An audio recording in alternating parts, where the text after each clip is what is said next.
far as the types of controls. We all, in both cases, we follow the NIST framework where we have identification, the protection, the defense, and then you have the recovery aspect.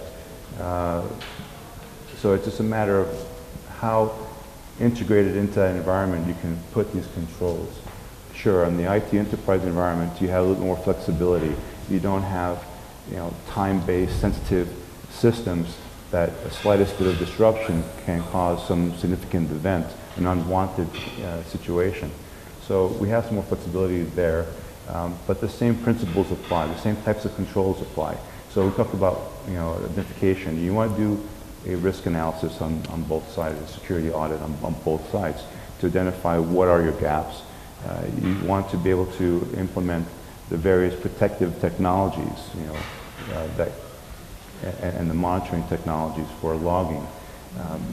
You have the same types of technologies on both sides. You have switches, you have routers, and then you have the more specialized equipment that those are relatively isolated, but you can ensure that they are protected in a way that they're not being disrupted in their process. So generally, there's, like I said, not much differentiation between the control types, but it's how it's being implemented in that environment to ensure that you don't do anything that's that could cause a situation. Farooq, your take on that? That's interesting. I think it's interesting because I think different industries have different approaches to it. So from the telco industry, the way we do it is we zone our network, okay? And basically what that means is each part of our network we treat slightly different. So if it's basically corporate zone, for example, in there we have lots of subzones, but we have specific security controls for that environment. If I look at sort of more on our telco zone where we have our fixed equipment or our mobile equipment, we apply slightly different controls. And then when it comes to things like the sort of the mobile and the fixed network that all our consumers use, again, we use a slightly different methodology for controls. And the main reason for that is mainly the amount of traffic. So if you imagine on our the internet backbone that basically conveys all the traffic from your mobile phones, from your fixed that goes out to the internet, the controls there are very much, I would say it's the same controls, but a lot bigger, obviously. Yeah? There's a lot more traffic. The type of things that we can do is very different to the enterprise. In the enterprise, obviously, it's under our control a lot more in terms of we can actually say, okay, these are, I'll say our billing system is very important. We can actually put multiple layers of control and we can actually work that out in a bit more detail. When it comes out on the internet, we can put some higher level, but high level controls, because just the level of traffic that's going through is just very, very difficult to put the same level of granularity. But in terms of the overall controls, in terms of firewalls, in terms of switches, throttling, DPI, whatever other mechanisms you have, the same things apply. So I don't know if that sort of answers the question. We do treat them differently, depending on the data they're carrying and the data they store. But the general controls are similar. I fall in the same sector as Farooq, so telecom sector. Another approach to look at might be to look at risk framework, risk-based approach, whereas you mentioned about crown jewels. What would be your most important crown jewel? And you mitigate those risks first. That's an approach that we've taken thus far and has worked effectively. Simon, your take on that as well, in this area of how do you go about differentiating critical infrastructure controls to an enterprise control? I think I've seen similar sort of thing to both Claudio and Farooq in that generally you will adopt a strategy of segmentation, and that depending on the industry depends on the kind of solutions that you'll put in place to both enforce that separation between segments, but also enable very controlled information flows between segments. So that's and in critical national infrastructure, we've seen the kind of attacks that have both taken advantage of the fact that if sometimes people put in an air gap, for example, and they'll say, right, my network's segmented or it's isolated because there's an air gap.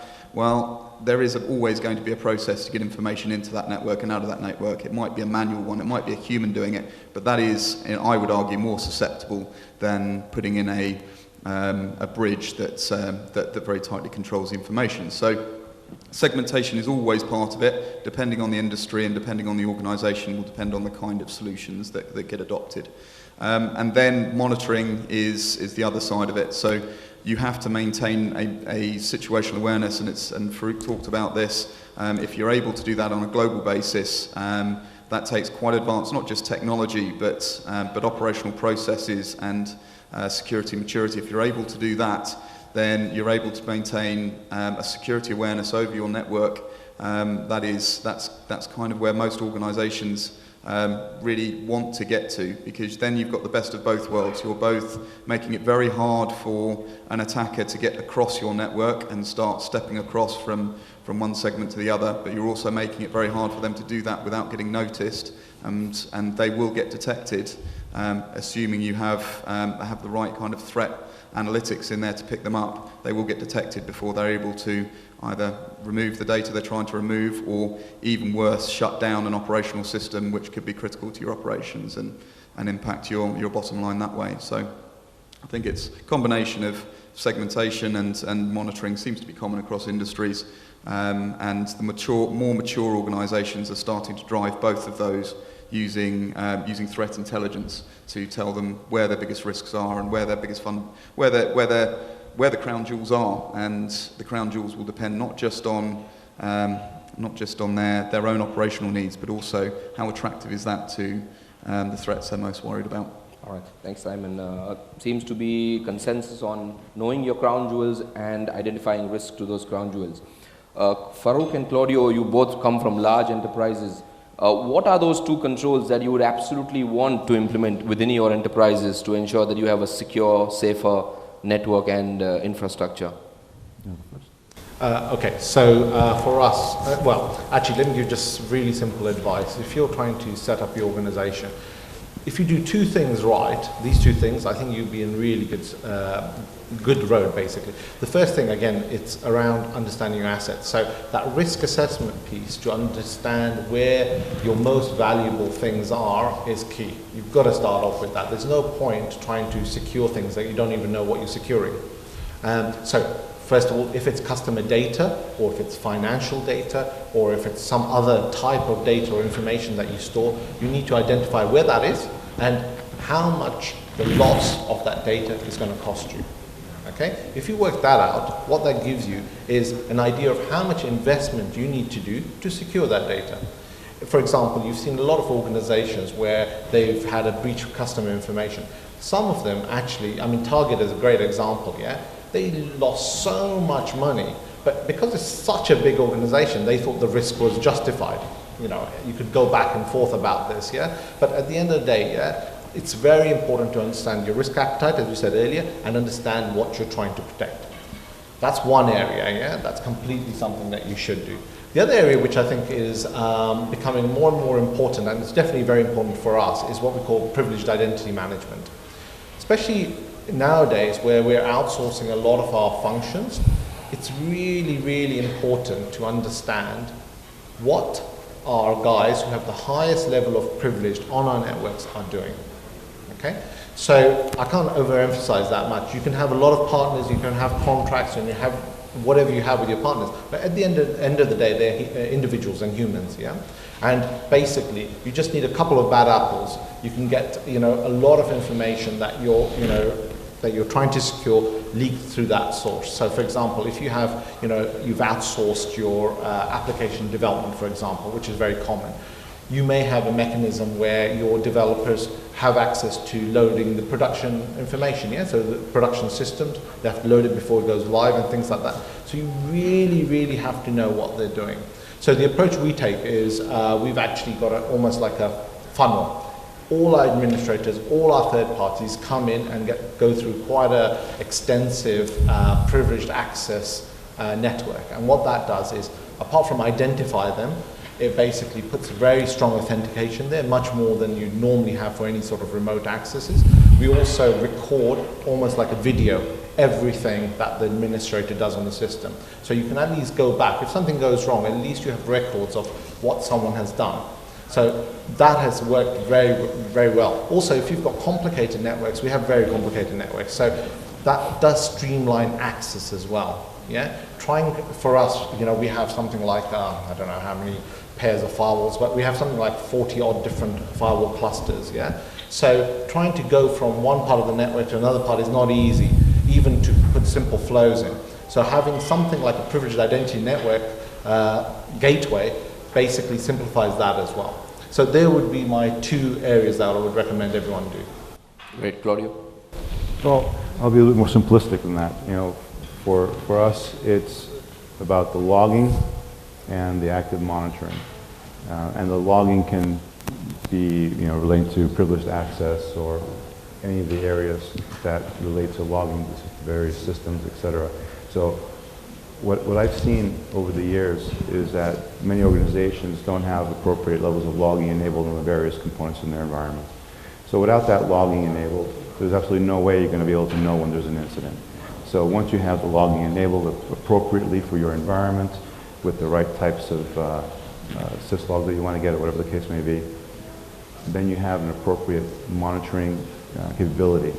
It's not just about having a SIEM or a SOC or a NOC, it's about what the capability provides to the organization. So, those are the 2 main areas. But, talking about critical infrastructure, there's particular things within the critical infrastructure that you have to really do to ensure that you're protecting that environment properly. As I mentioned previously, the types of controls are similar. The technical controls are all generally the same.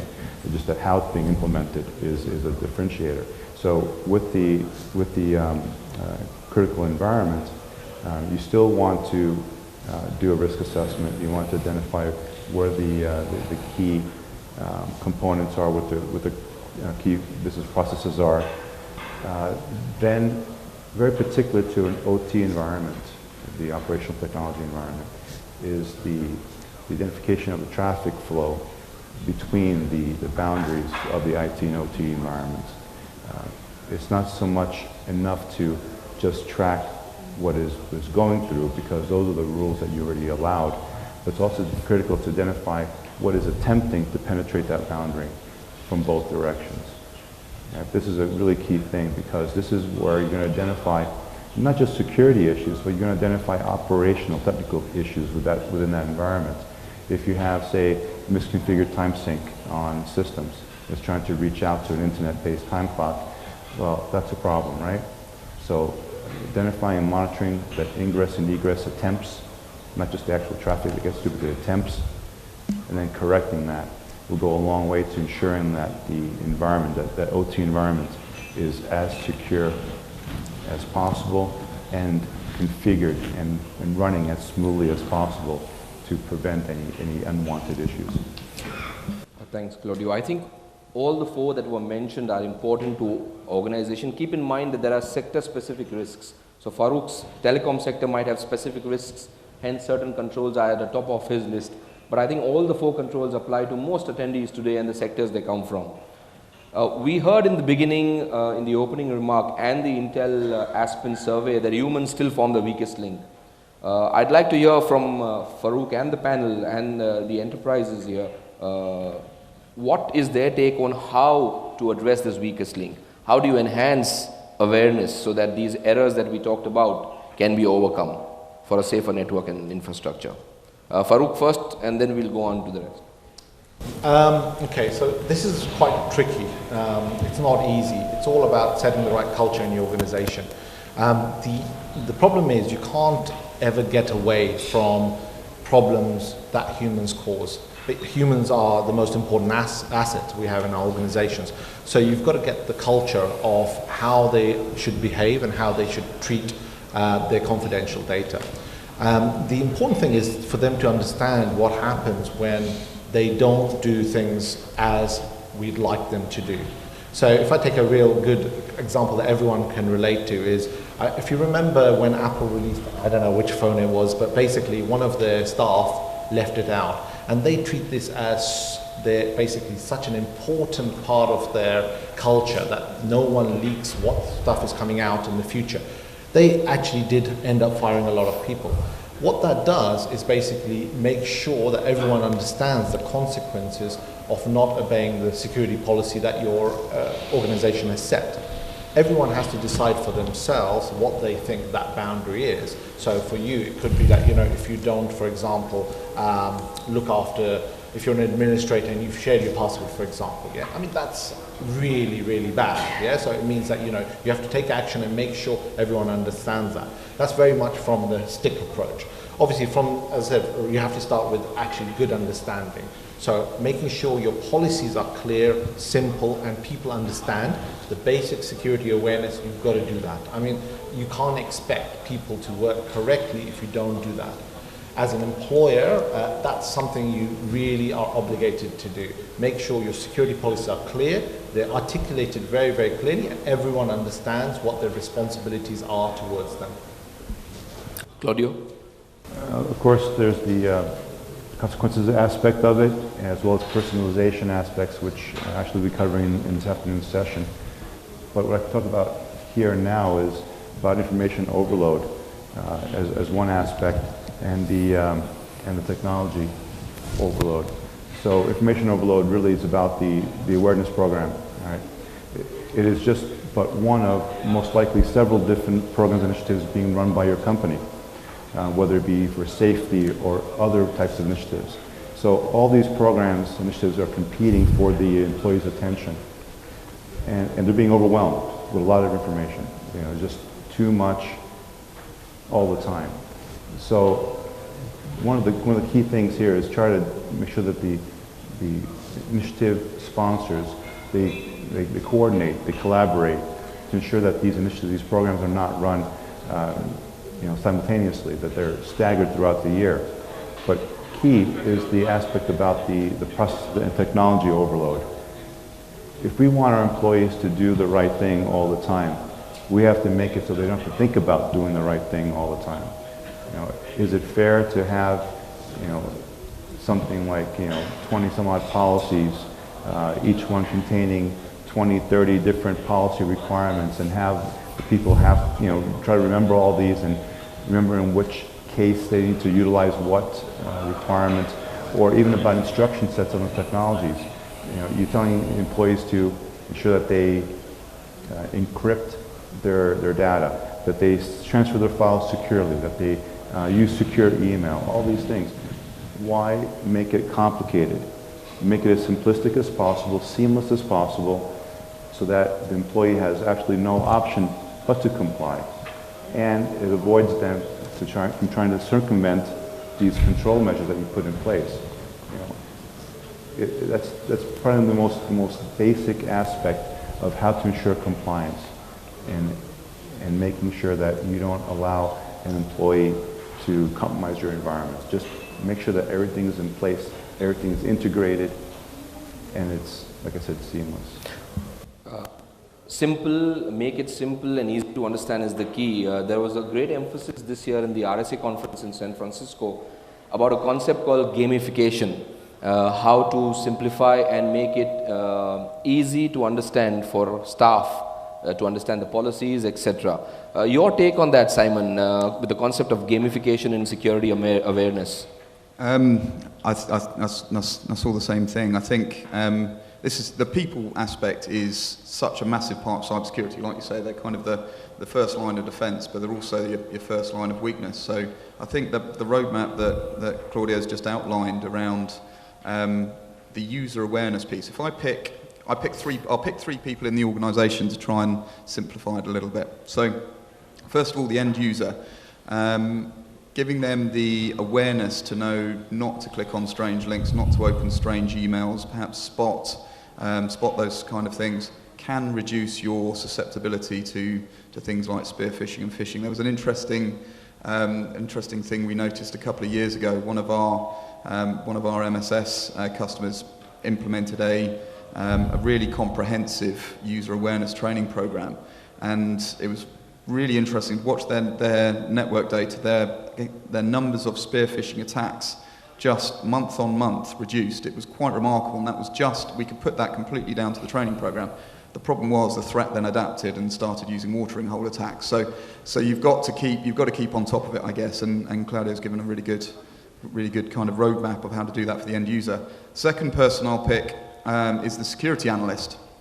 So the guys who sit in your security operations center, or actually the guys, a better example, the guys who sit in our security operations center, I don't think I'm giving away any trade secrets here, that those guys are really hard to find. You know, the guys who can kind of spot the threats and follow a thread through and work out where an attack's come from and put it together with the threat intelligence to actually work through, yes, this isn't just a few isolated events, this is an incident that the organisation is suffering, and this is what you need to do about it.